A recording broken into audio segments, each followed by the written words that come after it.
दोस्तों, अगर आप लोग भी एम पॉकेट से लोन लिए हो तो आप लोगों को बहुत ज्यादा जो है दिक्कत अभी सामना करना पड़ेगा। जी हाँ दोस्तों, मेरे एक सब्सक्राइबर को जो है बहुत ज्यादा जो है दिक्कत सामना करना पड़ रहा है।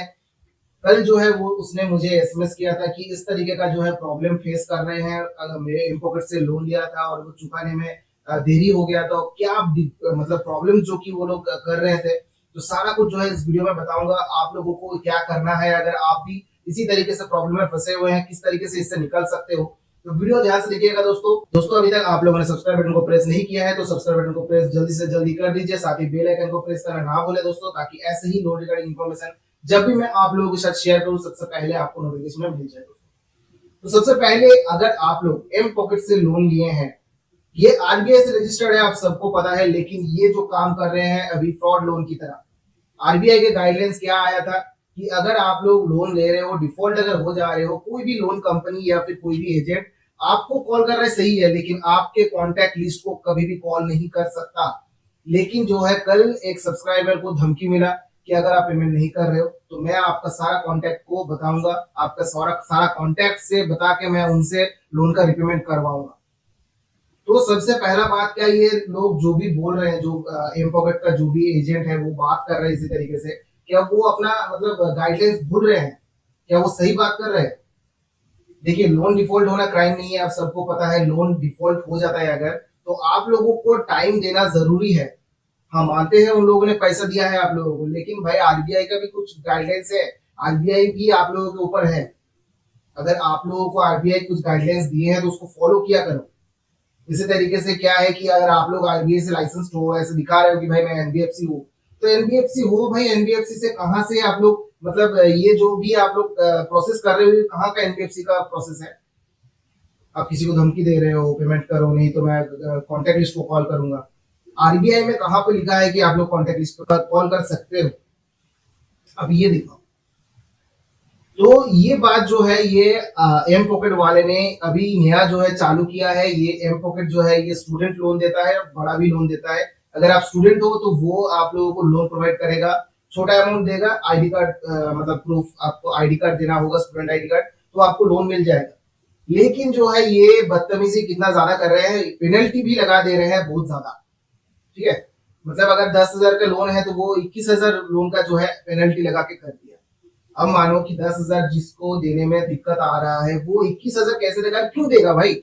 21,000 क्यों देगा? 10,000 का लोन है, चलो 1,000 2,000 बढ़ा दिया, चलो 21,000 कौन करता है भाई 10,000 का लोन? अगर आप लोगों के साथ भी कुछ इसी तरीके से प्रॉब्लम हो रहा है तो सिंपल स्टेप से, ये आरबीआई से रजिस्टर्ड है। आप लोगों को क्या करना है, सिंपल तरीके से आप लोगों को मेल करना है कंपनी को। कंपनी को डायरेक्ट मेल कर रहा है, कोई भी एजेंट से बात नहीं कर रहा है। कोई भी एजेंट से आप लोगों को बात नहीं करना है। अगर आप लोग सोच रहे हो कि भाई एजेंट से बात कर लेता हूँ, उससे सेटलमेंट करवा लेता हूँ, या फिर उससे बात करके थोड़ा सा टाइम मांग लेता हूँ, एजेंट एक एम्प्लॉई है, वो कंपनी का रूल्स एंड रेगुलेशंस फॉलो कर रहे हैं, उनको भी कमीशन मिलेगा अगर आपका पैसा वो मतलब ले सकता है तो उन लोगों से बात करने की जरूरत नहीं है। सीधा जो है कंपनी से बात करो, मेल करो। कंपनी का मेल आईडी मिल जाएगा, गूगल में सर्च करने से भी मिल जाएगा, प्ले स्टोर में भी मिल जाएगा। अबाउट सेक्शन में जाएंगे एप्लीकेशन का, तो वहां पे नीचे में आपको मेल का जो कस्टमर सर्विस का जो मेल आईडी होता है, वहां पे आप लोग मेल करिए। मेल करके बताइए कि देखिए इस तरीके का प्रॉब्लम फेस कर रहे हैं, आरबीआई गाइडलाइंस के अनुसार आप लोग इस तरीके का हैरेसमेंट नहीं कर सकते हो। अगर आप करते हो तो मैं आरबीआई में कंप्लेंट करूंगा।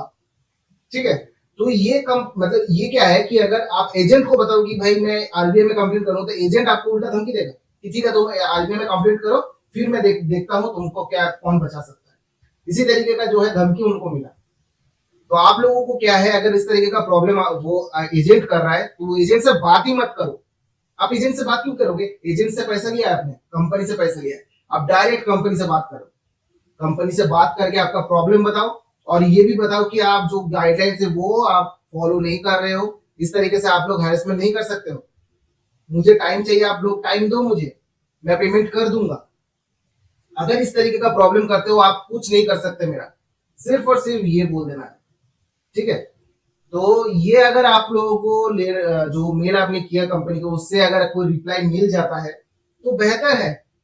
वो आपको टाइम देगा, अगर मांग रहे हो वो टाइम दे देगा, क्योंकि अगर इस तरीके से आप लिखोगे तो वो टाइम देना पड़ेगा उन लोगों को। देखिए बहुत सारा ऐसा ऑप्शंस है आप लोगों के पास। आप लोग सोच रहे हो कि भाई मैंने लोन लिया है, मेरे पास कोई ऑप्शन नहीं है, कंपनी के पास ये सारा ऑप्शंस है। जैसे कि वो लीगल कार्रवाई कर सकता है, आपके घर पे आ सकता है, बहुत सारा कुछ जो है आप लोगों को लग रहा है। लेकिन आप एक डिफॉल्टर अगर हो गए हो तो डिफॉल्टर के साथ भी आरबीआई है, डिफॉल्टर के पास भी कुछ अधिकार है, आप लोगों को वो जानना है।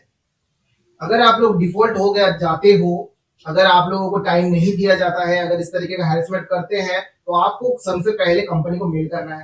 कंपनी को मेल करते ही क्या होगा, आपको रिप्लाई तो कुछ ना कुछ मिलेगा इंस्टेंटली। अगर देख रहे हो कि कुछ मतलब वैल्यूएबल रिप्लाई फीडबैक नहीं मिला, मतलब आपको टाइम नहीं मिल रहा है, या फिर बोला कि भाई 5 दिन का टाइम दे रहा हूँ, नहीं होगा भाई। 5 दिन से क्या हो जाएगा, आज नहीं दे पा रहा हूँ 5 दिन में कैसे दूंगा। मुझे महीने का टाइम देना है, दे सकते हो तो दो, वरना मेरा जब टाइम होगा मैं तभी पेमेंट करूंगा। तुमको जितना बढ़ाना है बढ़ा लो, मैं एक फुटी कौड़ी एक्स्ट्रा देने वाला नहीं।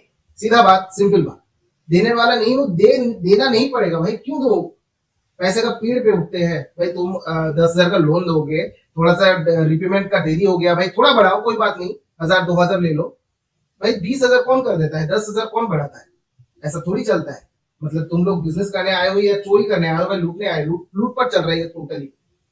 तो ये सीधा जो है बात आप लोगों को करना है। अगर कोई रिप्लाई नहीं आता है, 30 दिन आपको वेट करना होगा, क्योंकि ऑम्बर्ड्समैन स्कीम में थोड़ा सा मतलब वहां पे क्राइटेरिया है कि 30 दिन अगर हो जाता है, कोई रिप्लाई नहीं देता है सही तरीके से, तब आप उसको उसके नाम पे जो है आरबीआई में कंप्लेंट कर सकते हो। कैसे करना है आप लोगों को पता है। इंस्टेंट जो है वो आपका काम कहाँ पे करेगा, ट्विटर में, ट्विटर हैंडल में आपको वहां पे @RBI में आपको टैग करना है। हैशटैग जो होता है ना, जिस तरीके से उस तरीके से आपको आरबीआई वहां पे करना है। तो वो हैंडल में अगर आप लोग आपका सारा कुछ डिटेल्स वहां पे डालोगे, आपका स्टोरी पोस्ट करोगे, तो ये सारा कुछ क्या होगा कि आरबीआई के पास डायरेक्ट जाएगा। वो आपको इस तरीके का मतलब कंपनी को मेल करना, 30 दिन तक वेट करना, ये करना नहीं होगा, डायरेक्ट आरबीआई के पास चला जाएगा। तो आरबीआई आपके मतलब जो भी प्रॉब्लम है वो देखेगा और एक्शन जल्द से जल्द जो है लेगा। ये आप कर सकते हो, ठीक है। और डिफॉल्टर हो जा रहे हो, आप लोगों को टेंशन करने की जरूरत नहीं है। आपका सिर्फ सिविल बिगाड़ देगा, इससे ज्यादा कुछ नहीं होगा। अगर आपका सिविल बिगड़ जाता है, अगर आप पेमेंट भी कर देते हो, तो आप लोग सोच रहे हो कि भाई मैं पेमेंट कर देता हूँ। बहुत सारे लोग कमेंट्स कर रहे हैं कि मैं पेमेंट कर देता हूँ, देरी हो गया हूँ सर, मेरा सिविल क्या सही हो जाएगा। नहीं भाई, सिविल सही नहीं होगा। अगर आपका सिविल एक बार डाउन हो गया है, तो आप पेमेंट करने के बाद भी आपका सिविल सही नहीं होगा। ये आप लोगों को ध्यान में रखना है, ठीक है। सिविल सही होगा क्या, क्योंकि आपने लोन का पेमेंट कर दिया, आपका लोन का अकाउंट जो है वो क्लोज हो चुका है। अब उससे कोई भी इफेक्ट नहीं करेगा आपका सिविल पे। मतलब जो डाउन होते जा रहा है वो डाउन नहीं होगा, जहां पे हुआ है वहीं पे अटका रहेगा। अब क्या होगा, आप दूसरे तरीके से लोन ले सकते हो, किसी भी तरीके से वो लोन लेके टाइम लेकर पेमेंट कर देते हो, सिविल धीरे धीरे बढ़ जाएगा। टाइम लगता है वो प्रोसेस में। और क्या होता है, अगर मानो कि आप कोई लोन नहीं ले रहे हो, 7 साल का टाइम होता है, 7 साल के अंदर जो है सारा कुछ डेटा रिमूव हो जाता है उनके सर्वर से, और आपका सिविल जो है फिर से 750 के प्लस ही हो जाएगा। तो आप लोगों को डरने की जरूरत नहीं है। लेकिन दोस्तों, लोन क्लियर होगा तभी। लोन अगर पड़ा रहेगा तो वहां पे शायद टाइम भी लग सकता है, ठीक है। क्लियर होता है लेकिन टाइम लगता है भाई। कितना दिन तक वहां पे पड़ा रहेगा कि ये डिफॉल्टर है भाई, पेमेंट नहीं किया। 7 साल जो है एनफ होता है, सर्वर से हटा देता है, कोई दिक्कत नहीं होगा। ये जो है आप लोगों को थोड़ा सा ध्यान में रखना है। अगर इस तरीके का प्रॉब्लम आप लोग फेस कर रहे हो, आप लोगों को धमकी दे रहा है, एनबीएफसी है, आप लोगों को डरने की जरूरत नहीं है। आरबीआई है, ठीक है। वो छोटा छोटा बच्चा है, आरबीआई थोड़ा बड़ा है भाई। वो छोटा बच्चे क्या कर लेगा आप लोगों का। एजेंट का बात सुनना नहीं है, आप सीधा जो है कंपनी को बात बताओ। अगर वो भी नहीं कर पा रहे हो, कोई दिक्कत नहीं, डायरेक्ट ट्विटर में पोस्ट कर दो, सारा लोग देखेगा, ठीक है। जितना चाहे शेयर, जितना चाहे आप लोग शेयर करो उसको, पोस्ट को। तो इस तरीके से आप लोग इस फ्रॉड से बच सकते हो, जो भी ये लोग कर रहे हैं धमकी दे रहे हैं। क्योंकि बहुत सारा कुछ आरबीआई गाइडलाइंस निकाले हैं, इनको जो है मुसीबत का सामना कर रहा है। मतलब जो कंपनीज है वो थोड़ा सा प्रॉब्लम में आ गए भाई, इसको फोन नहीं कर सकते। लेकिन क्या कर रही है, अपनी तरफ से फ्रॉड ही चल रहा है। मतलब पैसा तो भाई लेना है किसी भी तरीके से। एनबीएफसी है, ये आरबीआई, ऐसा नहीं कि बैंक से अगर आप लोग लोन लेते हो तो वो क्या करते हैं, आरबीआई से डायरेक्ट वहां पे पैसा लेता है। इसलिए क्या होता है कि आरबीआई माफ भी कर देता है। लेकिन ये लोग क्या करेंगे, ये अपना पैसा हो रहा है ना, यहाँ पे वो माइक्रो फाइनेंस होता है, ये अपना छोटा मोटा जो इन्वेस्टर्स होता है वो ये सब काम करते हैं। तो यहाँ पे अगर पैसा फंस गया तो इन्वेस्टर को लॉस होगा। यहाँ पे कोई आरबीआई इंक्लूडेड नहीं है, सिर्फ एनबीएफसी लाइसेंस्ड किया हुआ है आरबीआई से। तो इसीलिए ये लोग ज्यादा से ज्यादा आप लोगों को परेशान करते हैं बैंक वालों से। बैंक से अगर आप लोग लोन लेंगे ना, तो ये सब परेशानी आपको होगा ही नहीं, इतना ज्यादा नहीं होगा। करेगा, लेकिन इतना ज्यादा नहीं करेगा। ठीक है, अगर आप दे भी नहीं भी दोगे, ये भी कुछ नहीं कर पाएगा, सिर्फ सिविल ही खराब करेगा, उससे ज्यादा कुछ नहीं होगा। हैरेसमेंट थोड़ा सा झेलना पड़ेगा। बाकी जो है आप लोगों को समझ में आ गया होगा दोस्तों। अगर आप लोगों को वीडियो अच्छा लगा तो एक लाइक जरूर कर दीजिएगा, सब्सक्राइब बटन को प्रेस करना ना भूले दोस्तों। तब तक के लिए चलिए tata bye bye, take care, जय हिंद, जय भारत।